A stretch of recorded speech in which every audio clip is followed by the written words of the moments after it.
Felicitaciones a los anteriores panelistas, he aprendido bastante y prometo cumplir el horario. Después de la tercera intervención en este evento, si me demoro mucho hablando, voy a ser considerado persona no grata en Costa Rica. Y pretendo volver, así que voy a ser breve.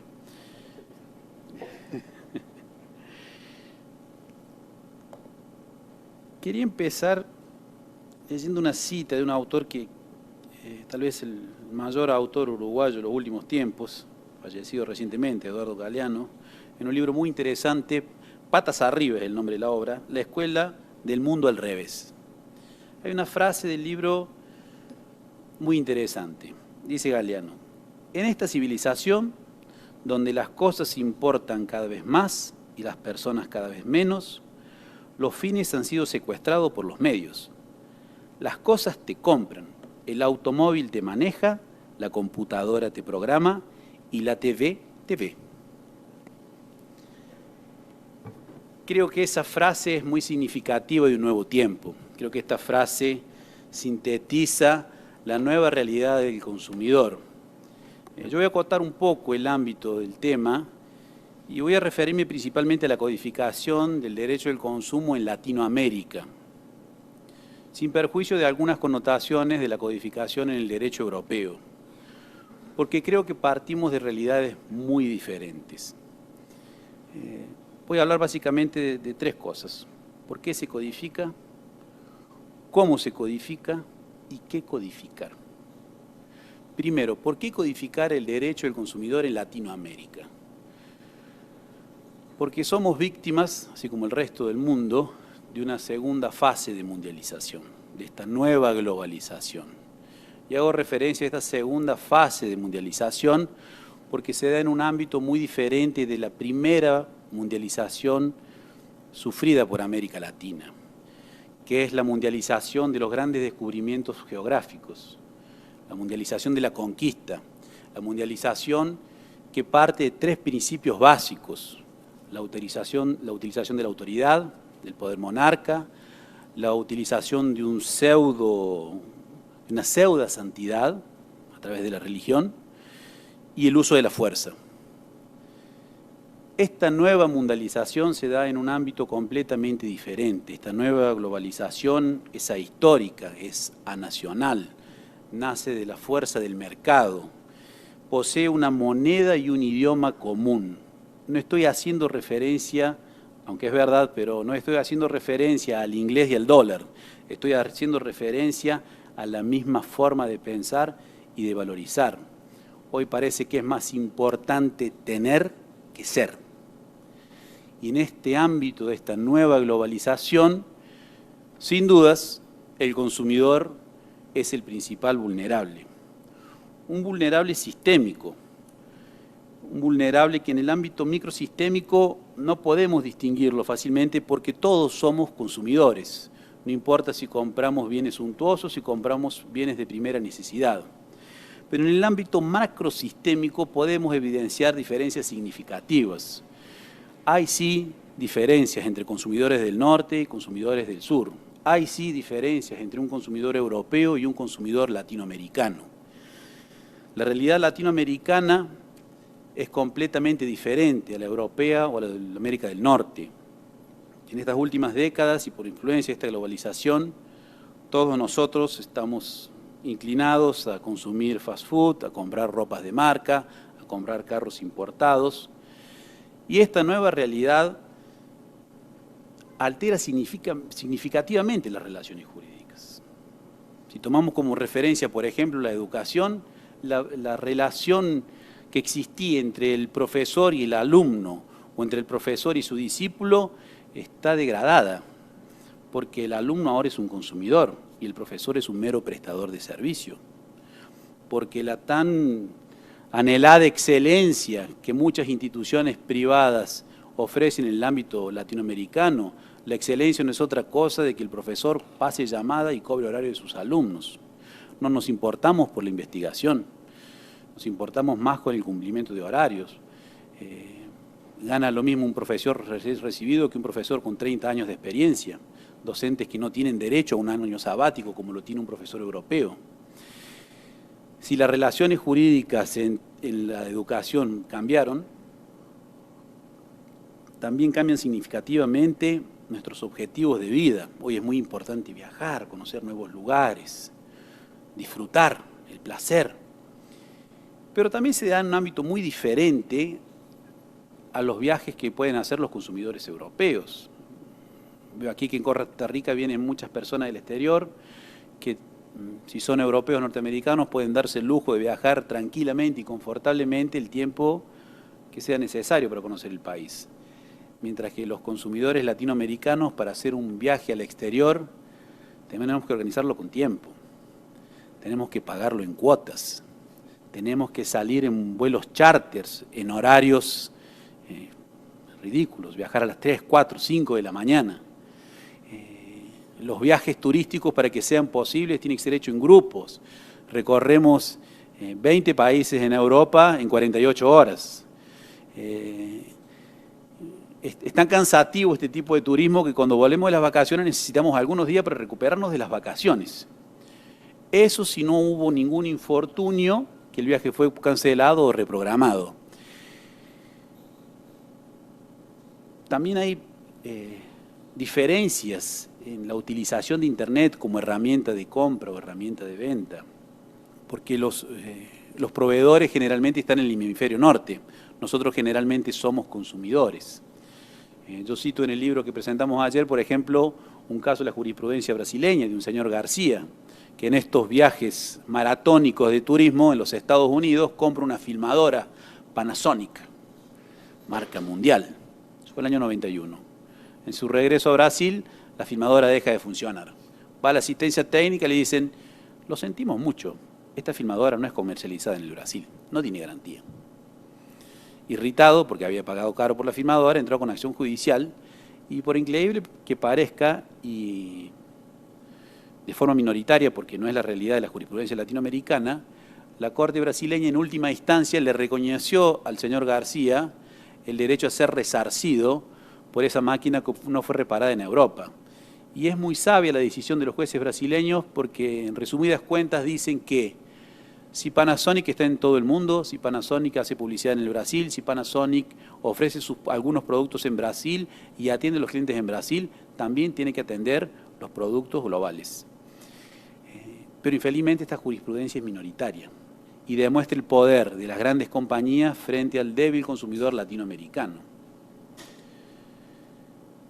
También se altera significativamente el caso del proveedor latinoamericano. En el ámbito global, no siempre el proveedor es la parte fuerte y el consumidor es la parte débil.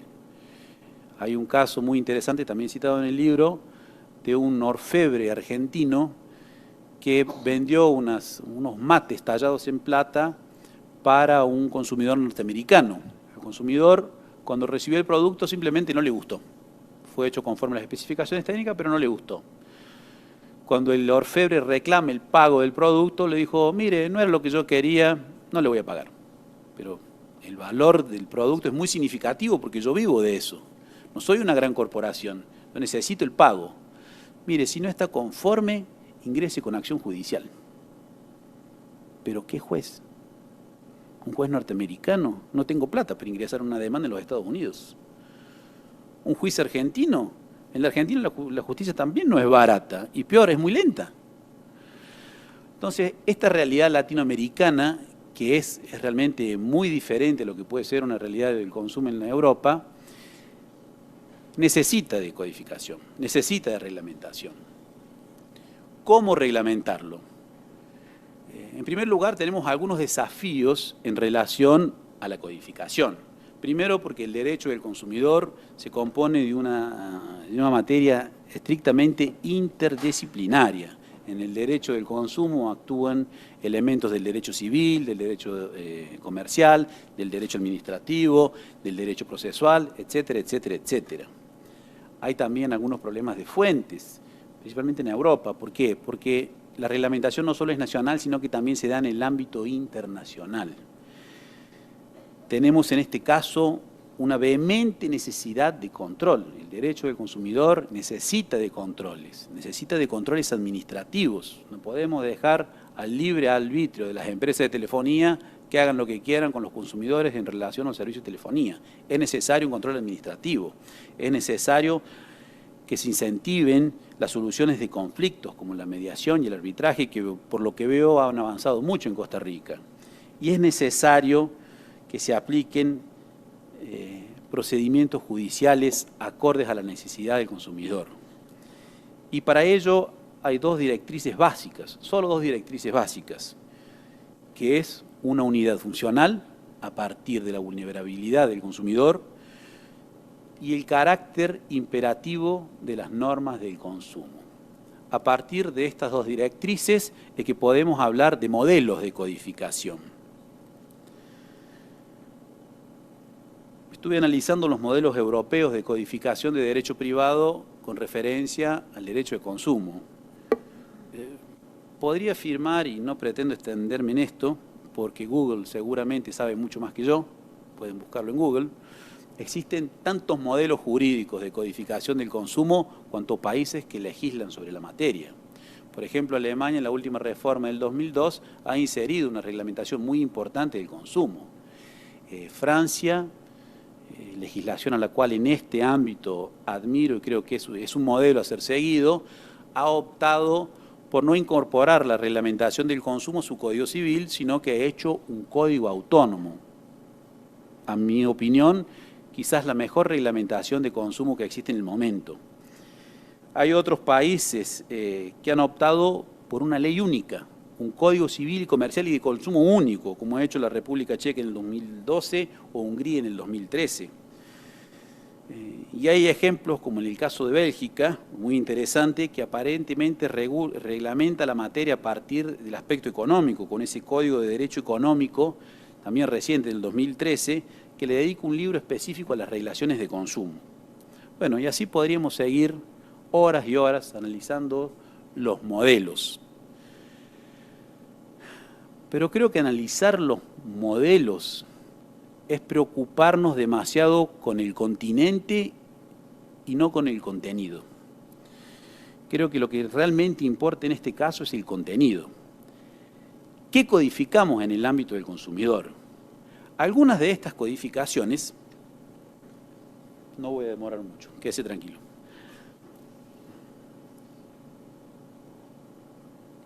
Por sus características, a las que podríamos llamar de una primera fase de codificación del consumo, necesitan casi que necesariamente en el ámbito latinoamericano del apoyo, la colaboración de la codificación civil.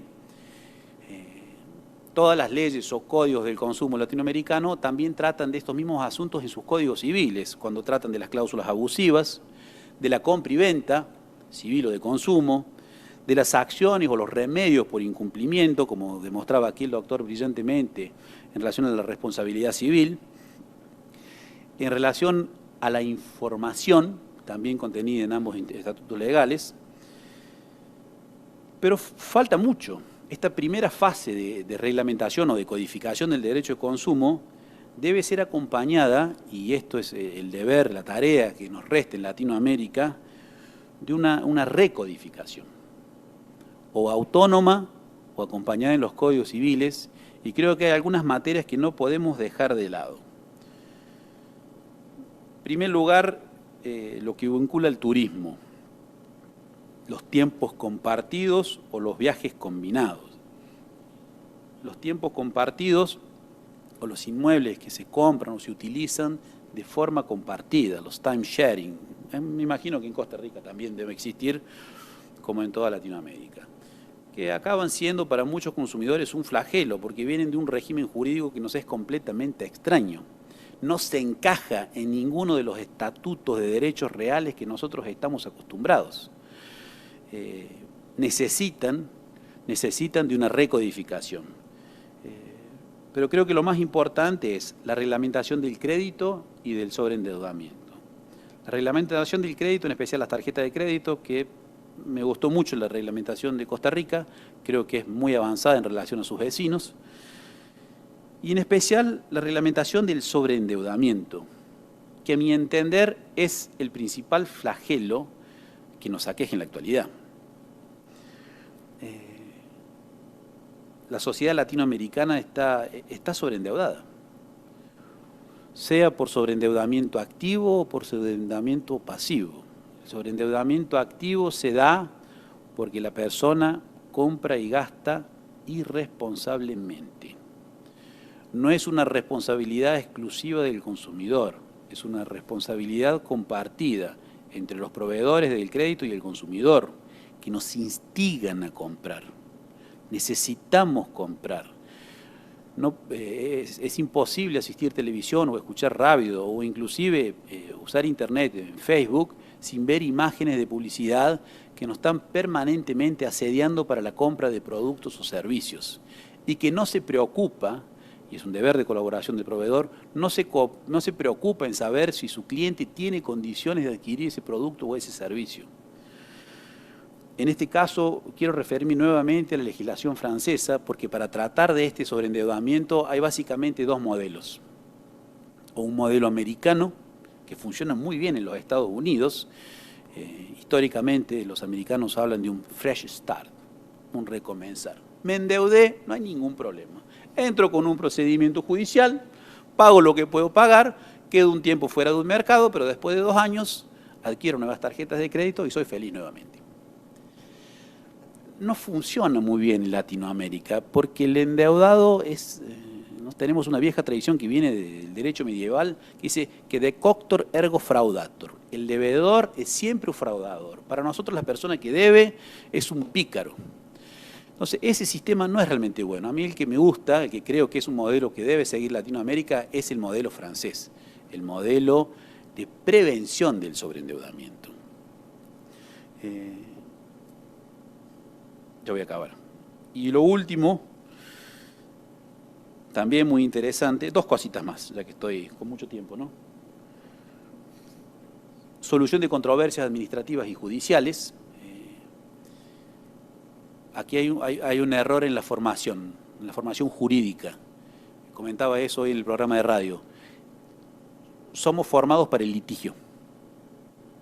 Somos formados para el litigio. Cuando el cliente nos trae una situación y esa situación no envuelve un litigio jurídico, no nos interesa. No, pero eso no. Me busque cuando tengan fundamentos para ingresar con acción judicial. Creo que la función del abogado es un consejero y es un conciliador. Y nosotros tenemos que garantizar el acceso a la justicia. Por ejemplo, el derecho uruguayo, la Ley de Defensa del Consumidor uruguaya, es muy buena. Es una ley realmente muy buena. No es tan diferente a la ley brasileña o a la ley costarricense, pero tiene un problema. No tiene acceso a la justicia. El consumidor uruguayo, cuando compra un microondas o compra una licuadora y no funciona, si no cuenta con la buena colaboración del comerciante, le conviene tirar a la basura, porque es mucho más caro el acceso a la justicia que el valor del producto. Entonces, para que podamos materializar todos estos derechos del consumidor, es necesario que la ciudadanía tenga esa garantía del acceso a la justicia. Y por último, el último gran tema de la codificación, y para terminar, antes que me saque la tarjeta, que ya me la sacó, es la codificación internacional. Esto seguramente es un gran desafío. América Latina está avanzando, no tanto como Europa. Los esfuerzos de codificación latinoamericanos comenzaron en el año 2006 con la reunión preparatoria para la CIDIP número 7, que tuve la suerte de participar. En esa reunión se presentaron 3 proyectos, un proyecto norteamericano, un proyecto canadiense y un proyecto brasileño. De todos ellos, el único que siguió en tratativas, que fue reformulado en 2010 y esperamos que algún día sea realidad, es el proyecto brasileño, que es el más completo de todo, que ecualiza las diferencias norte-sur y que trata del derecho material, el derecho internacional material del consumidor y del derecho procesal. Y como palabra final, hablamos de la dimensión sociológica del consumo, de la dimensión normológica, y para hablar de esa dimensión diquelógica de la codificación, creo que una buena codificación, una buena reglamentación del consumo no puede olvidarse de estas máximas de Ulpiano, que dice que el derecho no es otra cosa que un alterum non laedere, no lesar al otro, entendido en este caso específico como el respeto a los derechos y a las obligaciones que surgen de las relaciones contractuales. El derecho es un cueque tribuere, un dar a cada uno lo suyo, en el sentido del deber de colaboración recíproco entre consumidores y proveedores, y un honestes vivere, un vivir honestamente, entendido como una codificación o una reglamentación que parta desde los derechos humanos con respeto a las diversidades culturales. Creo que solo de esta forma podemos pasar de un derecho a la tolerancia, típico de la segunda mitad del siglo XX, a un derecho de la comprensión, que a mi entender es el derecho del nuevo milenio. Muchas gracias por su atención.